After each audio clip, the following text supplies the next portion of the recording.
Hello everyone, my name is Paradis and I have a master's degree in music. I'm really excited to discuss music from different regions of the world with you. I'm so thrilled to be back with another episode. Today we are diving into the history of music and exploring where this fascinating field and its concept came from. Have you ever wondered if musicology in the past was anything like what we see today? That's exactly what we are going to investigate in this episode. I hope you find it interesting and enjoyable.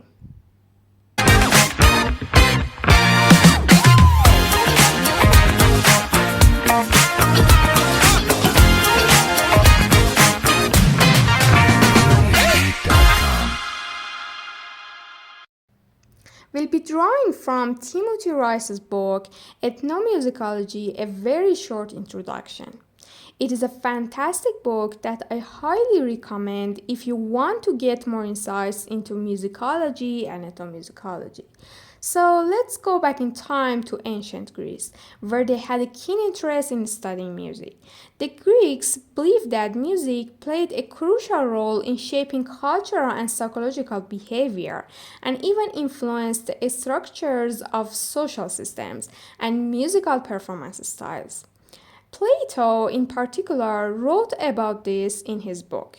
He argued that music has a profound impact on human behavior and ethics, which in return affects the political life of a society. Plato saw a direct connection between the moral qualities of humans and the musical modes they performed.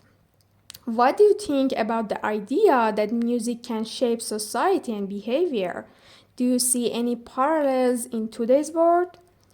According to Plato, the modes played by musicians could influence behavior and ethics. For example, he believed that certain musical modes should be performed carefully, while others should be avoided because they could negatively impact individuals. Essentially, by playing different modes on instruments like the harp or flute, the Greeks thought they could shape the behavior of individuals and consequently the society at large. Can you think of any modern example when music has influenced behavior or social movements? In a nutshell, ancient Greeks, particularly Plato, saw music as a powerful force that could influence both personal behavior and the broader political landscape. This idea highlights just how deeply intertwined music and society have been throughout history. Have you ever felt that a particular piece of music changed your mood or perspective on something? How did it affect you?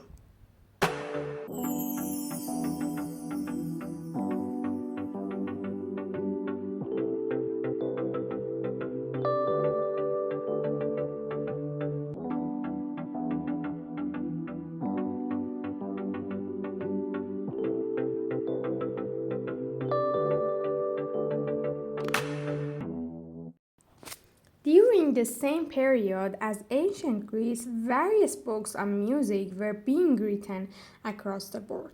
For instance, the renowned Chinese philosopher Confucius, who considered himself a musician, had significant thoughts on the role of music.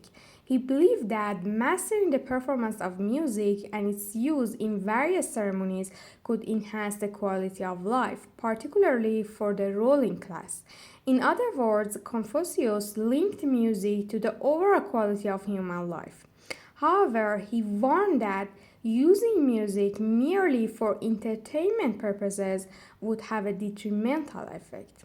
What do you think about Confucius' view that music should have a deeper purpose beyond entertainment?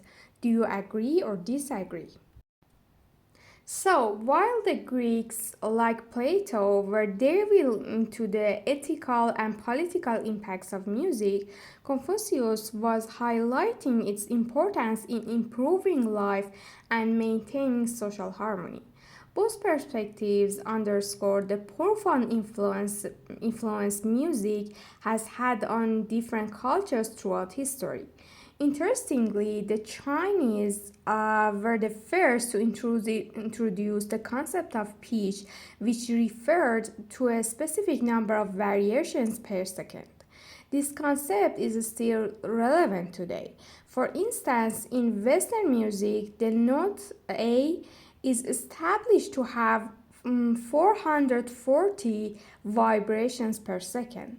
Similarly, the Chinese believe that melodies created using these vibrations or musical notes form the foundation of social and political foundation. How do you think these standards impact music globally? This concept was so significant that whenever a new dynasty came to power, they would change the number of vibrations and establish a new pitch to mark their region. This practice highlights the immense importance the Chinese placed on music and how deeply they integrated it into their daily lives and social culture. How do you feel about the idea that a new government would change musical standards to make its region? Can you think of any modern equivalents where changes in leadership are marked by cultural shifts? So, just as the Greeks and Confucius saw music as a key element in shaping behavior and society, the Chinese underscored its role in governance and cultural identity through precise musical standards. This global perspective on the historical significance of music shows how central it has always been to human civilization. Reflecting on these historical perspectives, how do you see music influencing our lives today? Do you think it still holds the same power as it did in ancient times?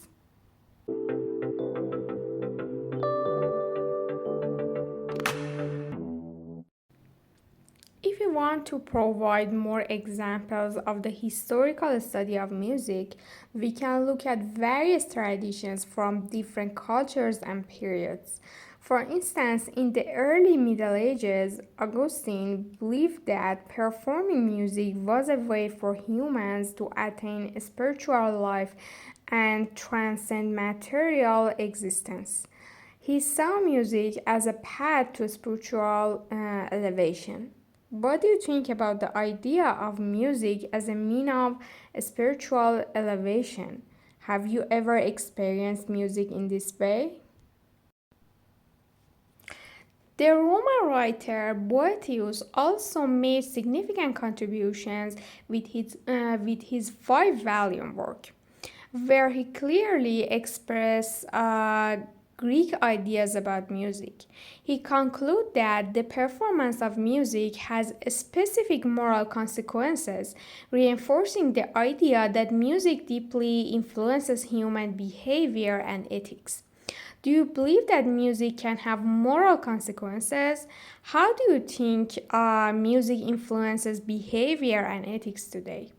In India, from the 4th to the 13th century, scholars devoted themselves to the study of music. Their books suggest that they believed in metaphysical concepts related to creative energy sources in musical oscillations. They also explored the effective connection between melodic modes and their use in theatrical sense to accompany different emotions or activities. Can you think of any examples in modern music where certain melodies or modes are used to evoke specific emotions or complement different activities? From the 7th to the 13th centuries, significant works on music were also written in Arabic, which was the scientific and international language of that era. For example, Farabi wrote an important book on the theoretical aspects of music called al-Musiqi al-Kabir. Another notable scholar, Abu Faraj Isfahani, authored Al-Aghani, a comprehensive 24-volume book on the musical issues of his time. This work includes stories about musical events, cultural and social movements, and the performance of music during that period. Have you ever read any historical works on music from different cultures? What insights did you gain from them? These examples from different cultures and periods illustrate the universal importance of music and how deeply it has been studied and integrated into various aspects of human life throughout history. Reflecting on this historical perspective, how do you see music influencing our lives today?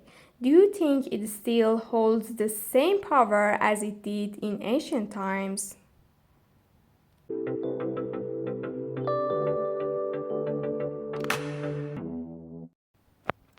Back in the early 16th century, Christian missionaries were traveling around Latin America, interacting with local indigenous communities. As they engaged with these communities, they began studying their music. In fact, a lot of what we call musicology and ethnomusicology today, the study of music in its cultural context, can be traced back to the work of these missionaries. These missionaries traveled not only to Latin America but also to places like North America, Europe, Australia, New Zealand, and Japan. Wherever they went, they studied the local musical traditions, while their primary intent might have been more about colonization and conversion than pure knowledge. Their effort helped later ethnomusicologists gain a much better understanding of the musical cultures in those regions. For instance, there was William Jones, an English judge working in the colonies. He became the first European to write extensively about classical Indian music. There were other important works from that era too, like Jean-Jacques Rousseau's Music Dictionary, which included transcriptions of indigenous music from the Americas and China, and Jean-Joseph Mariamo, Memories on the Music of the Chinese. Another notable figure was Charles Barney, an English pioneer in historical musicology. He traveled around Europe and wrote what could be considered an ethnography of the musical life of that time period. So, while the missionaries' original motivations may have been questionable, their work laid important groundwork for the field of ethnomusicology as we know it today. What are your thoughts on the impact of early missionaries on the study of music? Do you think their work was more helpful or harmful to the cultures they studied? So, I'm glad I could share this journey into the history of musicology with you. I hope you enjoyed today's episode and gained some new insights into music and musicology. I also hope I sparked your interest in this fascinating field. Please stay tuned for future episodes where we'll continue to explore the history of musicology. Stay healthy and happy, and I will see you later.